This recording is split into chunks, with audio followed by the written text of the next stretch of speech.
Welcome to AB tutorial.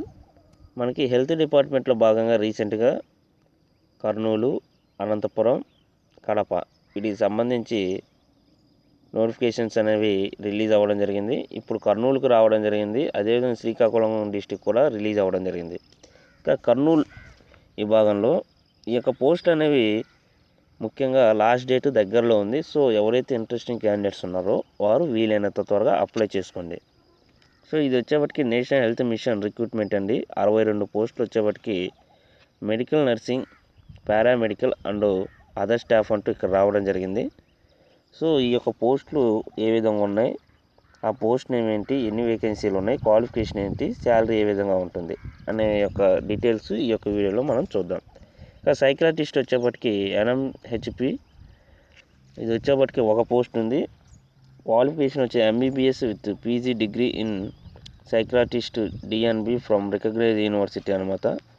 So వీళ్ళు అదేవిధంగా state కౌన్సిల్లో, మెడికల్ కౌన్సిల్లో వచ్చేటికి రిజిస్టర్ అయ్యి ఉండాలన్నమాట. నేమ్ వచ్చేప్పటికి 1 lakh అబవ్ ఉంది శాలరీ. ఫారెన్సిక్ స్పెషలిస్టు ఇది ఒక పోస్టు.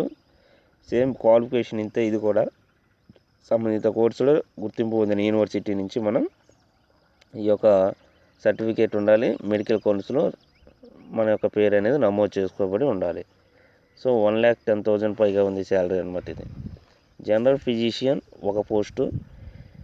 ఇంకా ఇది కూడా క్వాలిఫికేషన్ అదే విధంగా ఉంది. సో కార్డియాలజిస్ట్ అండర్ NPCDCS అనమాట. ఇది వచ్చేప్పటికి ఒక పోస్టు. సేమ్ శాలరీ కూడా 1,10,000 అబవ్. ఇంకా మన కార్డియాలజిస్ట్ స్పెషలైజేషన్ నుంచి ఏదైనా గుర్తింపు పొందిన యూనివర్సిటీ నుంచి ఈ యొక్క సర్టిఫికేట్ పొందాలి. ఏపీ స్టేట్ మెడికల్ కౌన్సిల్లో తన యొక్క నేమ్ అనేది నమోదు చేసుకోబడి ఉండాలి. So medical officers under NPCDCS అంటూ ఇక్కడ 16 పోస్టులు అనేవి. MBBS or equivalent degree from institute recognised by medical council of India అంటూ రావడం జరిగింది. 53,000 అబవ్ ఉందన్నమాట salary. Next medical officers under NBSUC అంటూ ఇక్కడ 12 పోస్టులు ఉన్నవి. సేమ్ ఇది కూడా MBBS or equivalent degree from institute recognised by medical council of India 53,000 above అనమాట. ఇది కూడా. Next staff nurses, psychiatric nurses and nurses for geriatric care అంటూ ఇక్కడ రావడం జరిగింది. ఇవి వచ్చేప్పటికి NCD, NMHP, NCD, RBSK అంటూ ఇక్కడ రావడం జరిగింది. ప్రోగ్రామ్ నేమ్ అనమాట. సో ఇక్కడ వేకెన్సీలు వచ్చేప్పటికి వరుసగా వచ్చేప్పటికి మనకి 2, 14, 1, 3, 2 అనమాట.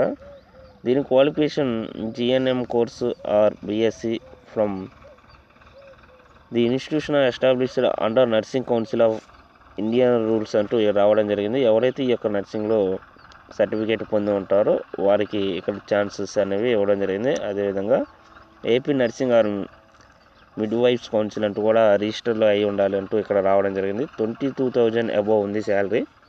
ల్యాబ్ టెక్నీషియన్ వచ్చేప్పటికి ఒక పోస్టు. ఇది 19,000 అబవ్ ఉందన్నమాట.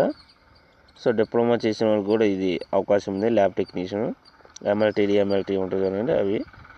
నెక్స్ట్ ఫిజియోథెరపిస్ట్, ఆక్యుపేషనల్ థెరపిస్ట్ అంటే రావడం జరిగింది. ఇది ఒక పోస్టు. 30,000 అబవ్ ఉంది. Bachelor degree in physiotherapist from any recognised university and Indian council నుంచి మన యొక్క నేమ్ అనేది రికగ్నైజ్ ఉండాలంట నమోదు చేసి. సో అదేవిధంగా ఆడియోమెట్రిషియన్ ఒక పోస్టు. ఇది 21,000 అబవ్ ఉంది. సోషల్ వర్కర్ ఒక పోస్టు 25,000. అదేవిధంగా సోషల్ వర్కర్ NTCP ఇది కూడా ఒక పోస్టు 36,000 అబవ్ ఉంది. కన్సల్టెంట్ ఆర్ క్వాలిటీ మానిటర్ ఇది 30,000 అబవ్ ఉంది. Hospital attendant 12,000 above. 10th are equivalent qualification అనమాట. ఇది ఒకటే మనకి 10th ఇంటర్ మీద ఉన్నది.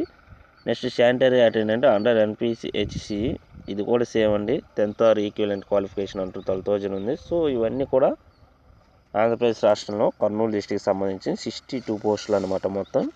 సో మనకి ఈ యొక్క పోస్టులు వచ్చేటికి ఏజ్ లిమిట్ ఇక్కడ వచ్చేటి SC, ST, BC వాళ్ళకి 5 years అనేది ఏజ్ రిలాక్సేషన్స్ అనేది ఇవ్వడం జరిగింది. OC క్యాండిడేట్స్కి 42 years అనమాట.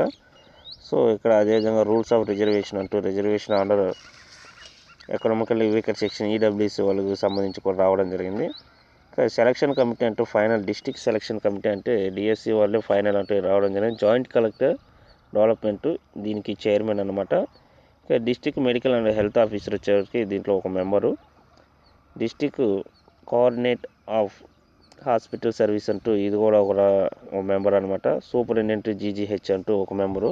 సో ఇదండి కౌన్సిల్. ఈ కౌన్సిల్ యొక్క నిర్ణయమే అంతిమ నిర్ణయం. వీరు ఏ క్షణాన్ని రద్దు చేసినా దీన్ని మనం వ్యతిరేకించడానికి లేదంటూ కూడా క్లియర్గా రావడం జరిగింది.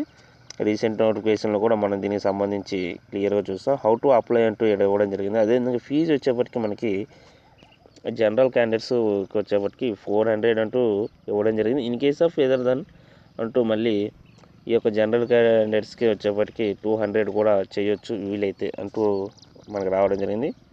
ఏ విధంగా అప్లై చేయాలంటే ఈ యొక్క నోటిఫికేషన్కి లాస్ట్ డేట్ వచ్చేప్పటికి సెప్టెంబర్ 15th అండి. ఆలోపు మనం పంపించాలి కింద అడ్రస్కి. సో అప్లికేషన్ ఫామ్ ఏ విధంగా ఉంటుందో మనం క్లియర్గా చూద్దాం. ఈ యొక్క చెక్ ద లిస్ట్ అంటూ ఇక్కడ రావడం జరిగింది. ఇవన్నీ కూడా మనం క్వాలిఫికేషన్ సర్టిఫికేట్స్ ఏ ఉంటాయి ఇవన్నీ అటాచ్ చేసి మనం పోస్ట్ ద్వారా పంపించాలి. So government of Andhra Pradesh recruitment of contract basis under NHM national health machine అన్నమాట. ఎన్హెచ్ఎం అంటే ప్రోగ్రామ్. అప్లికేషన్ ఫామ్ అంటే ఇదిగో ఇక్కడ రావడం జరిగింది. పోస్ట్ విచ్ అప్లికేషన్ మేడ్ అంటూ రావడం. Name of the candidate, father name, mother name. ఇదండి ప్రీవియస్ వీడియోలో కూడా దీని గురించి ఎక్స్ప్లెనేషన్ ఇవ్వడం జరిగింది.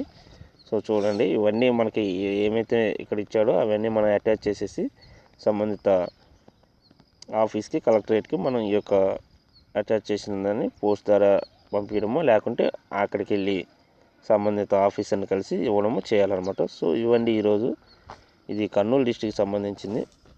సో ఇలాంటి మరిన్ని అప్డేట్స్ కోసం ఈ యొక్క ఛానల్ని లైక్ చేయండి, షేర్ చేయండి, సబ్స్క్రైబ్ చేయండి. Thank you.